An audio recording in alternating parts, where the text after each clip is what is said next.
Let's look at two different shapes on the board. Both consist of three stones. The three stones on the left are connected in a straight line, while the three on the right form a small triangle. Let's count the liberties. The stones on the left have 8 liberties, whereas the stones on the right have only 7. As we mentioned earlier, we can use jump or nice move for efficient opening play. If our stones have to be placed close together, arranging them in a straight line will yield higher efficiency. Now let's look at these scenarios. Both shapes consist of 4 stones. Which one appears more efficient? First, the shape on the left has 10 liberties, while the one on the right has 8. It is clear the clustering stones together results in fewer liberties, making such shapes undesirable. All the shapes mentioned above are dumpling shapes. We can draw a conclusion. Open and flexible shapes are good shapes, while clustered shapes are bad shapes. In Weiqi, there is a specific term for this dumpling shape, with dumpling implying clumsiness. When playing Weiqi, we should try our best to avoid making inefficient dumpling shapes. Of course, in this case, even though black also forms a triangular shape, this stone serves to reinforce its own cutting point, creating a solid triangle. This scenario doesn't fall under the category of dumpling shapes. Does black's shape count as dumpling shape here? Although it looks like the triangular dumpling shape we discussed earlier, this black stone placed here effectively blocks white from extending upward. Therefore, it is not a dumpling shape. However, if black places a stone here, this black stone serves no purpose in blocking the opponent.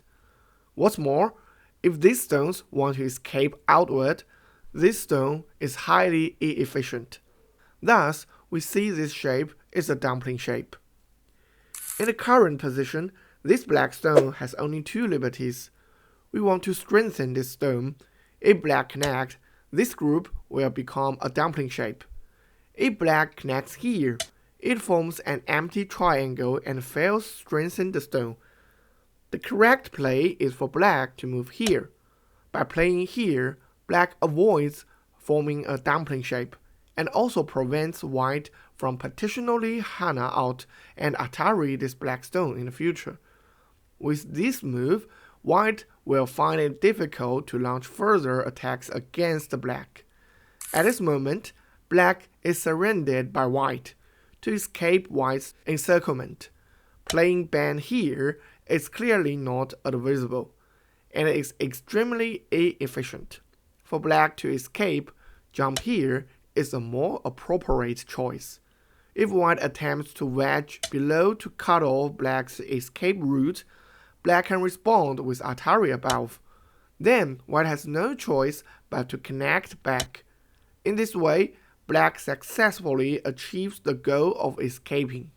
Just as there are clustered shapes, there are also split shapes.